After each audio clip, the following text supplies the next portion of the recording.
Ready when you are, guys. Can you talk me through how you're feeling right now? Unbelievable.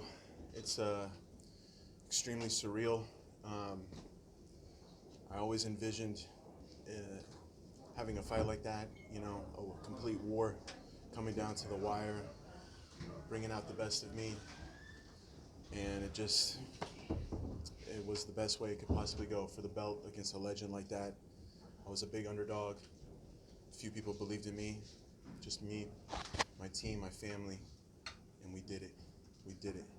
You said beforehand, when we spoke before the fight, that this would be kind of your life's work. How does it feel, you know, now holding the Bellator belt? It's hard to put into words. It really is my life's work, and everybody that's had the biggest piece of my life was all here, present. You know, as far as all my teachers, my coaches, my closest family and brothers. Just a couple were missing here and there, but you know, I dreamed of it happening this way, and I was telling myself backstage that this would be my masterpiece. You know, the greatest expression, the greatest showing of who I am, and it was. You know, I had to dig deep. There were some tough moments in there, but that's how it's supposed to be. That's how it should be. You know, I wish I could have done better in some things, but that was Mousasi. That was Mousasi. So it's crazy. And of course he's Of course he's been, you know, a champion in different different organizations. You know, he's been around the game for a long time. So what does it mean to be able to, you know, take him into deep waters and to come out the champion? Like I said, I dreamed of having that like kind of rocky fight, you know, like a movie, and I needed someone like that to push me that way.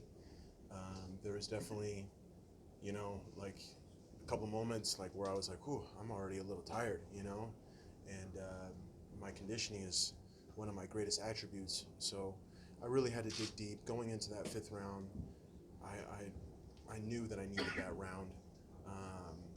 You know, it was so close, and I just kept telling myself, you know, one more takedown.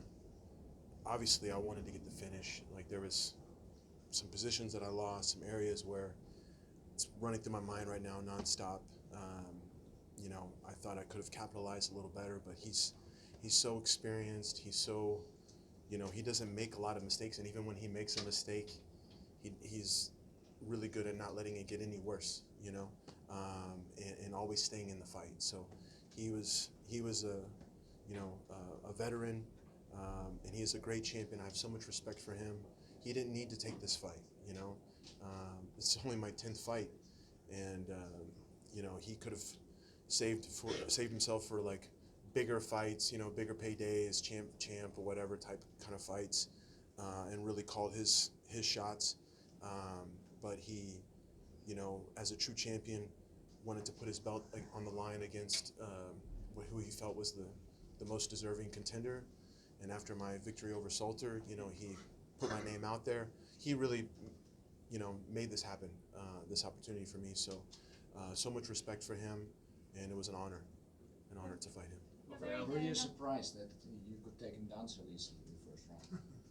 I've trained so hard for this. No, I mean, it wasn't more of a question of like if I would be able to take him down. It was more like, you know, how cleanly I could get in there and, you know, make him uncomfortable on the feet and sort of neutralize his stand-up game.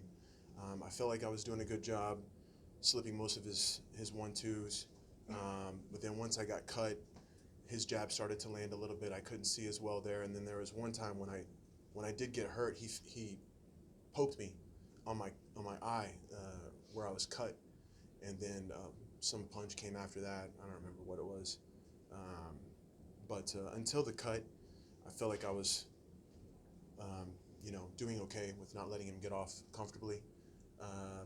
But he did impress me with his jiu-jitsu, with his butterfly.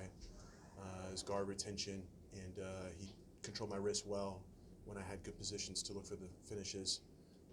But you know, I didn't expect it to be easy by any means. So. Rafael, you made a long journey from Oklahoma over to London, preparing for this fight. You know, what does it mean to come into quite a hostile arena tonight? Obviously, there was a lot of Mousasi chants. Mousasi had a large following here. What was it like dealing with that walk to the cage? That's been my whole life. I'm from Oklahoma. Tell me what big events are there, you know, where I get to be the hometown guy. As soon as I walked in and I heard everybody cheering, and I could feel the energy for him, it just took me right back to being a kid in Brazil, competing in Brazil my whole life in jiu-jitsu, everyone always being against me. You know, it just kind of put a smile on my face because it put my whole life in perspective one more time. This is what I was made to do. I was completely ready for this moment.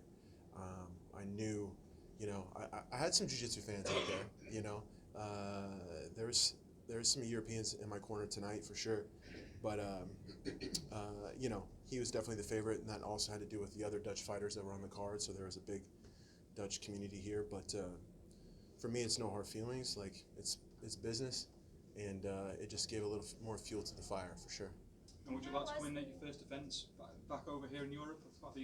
Man, I want the biggest arenas, the biggest fights. It's time to capitalize and just enjoy this ride, keep this belt as long as possible, and you know, take my family all over the world. Let's do it. Let's enjoy the biggest ones possible. You've been on the mats with some of the best grapplers on the planet, and you know the best guys know how to stall and how to prevent you from getting that finish. How impressed were you with Gegard's grappling on this, especially in that last round where you had him down for virtually the full duration of that final round?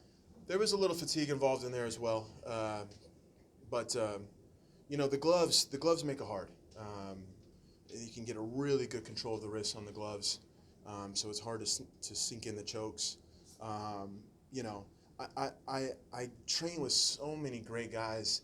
Like, it's not that, you know, I was surprised by any means, because I'm already used to feeling, you know, high-level jiu-jitsu guys, high-level MMA guys. I know how they react, and so it was just another hard practice day, really. You know, I mean, that's it. Like, yeah, I got hit in the face a little bit more than what I would like, but you know, in Curitiba, Brazil, where I go to for my training camps, like, that was a normal day, basically. So, yeah, I mean, I was just totally prepared. I was very impressed by his jiu-jitsu. You know, it would have been nice if we could have like a 10-minute round, like have a little more time, you know, like Japan style.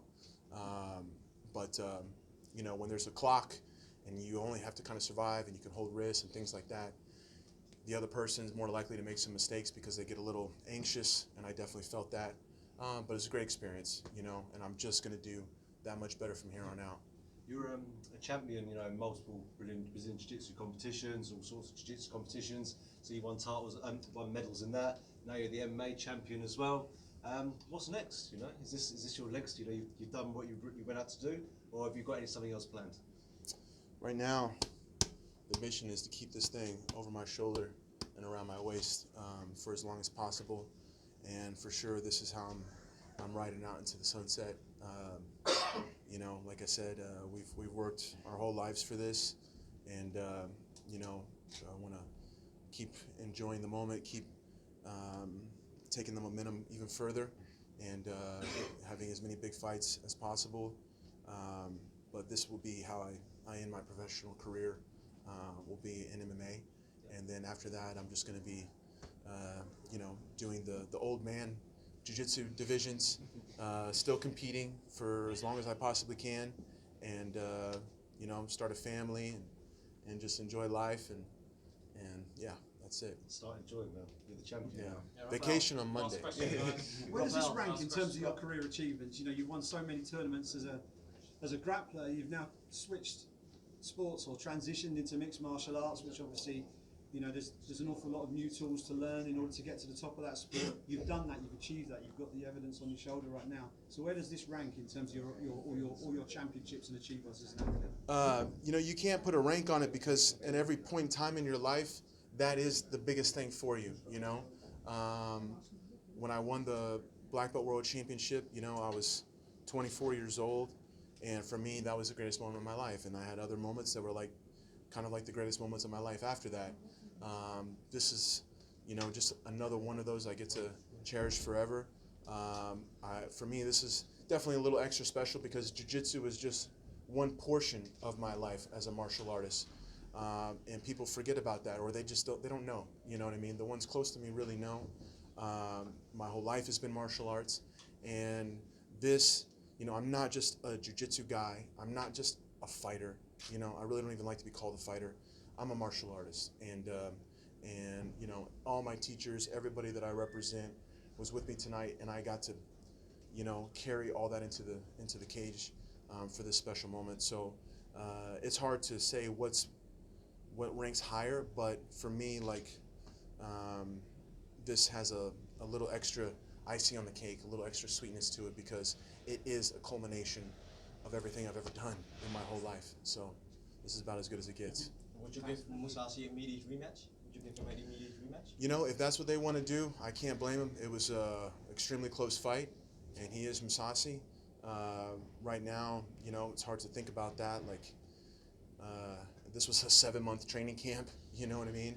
I grinded so hard this year, and you know, I'm going to rest a little bit tomorrow on Monday. I'm off to Spain with my love, wherever she is over there, and it's time to, you know, sit by the pool, the beach, chill, relax, enjoy. I'm going to Madrid with my parents, and it's 2 weeks in Spain, and then we'll come back home, you know, heal these wounds a little more, and get back to work, and, you know, start thinking about the defense for sure.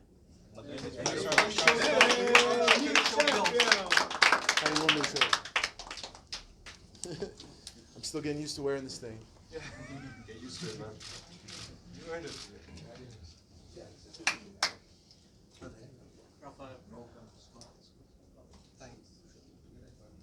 Thank you, guys. Well done, Thank man. you.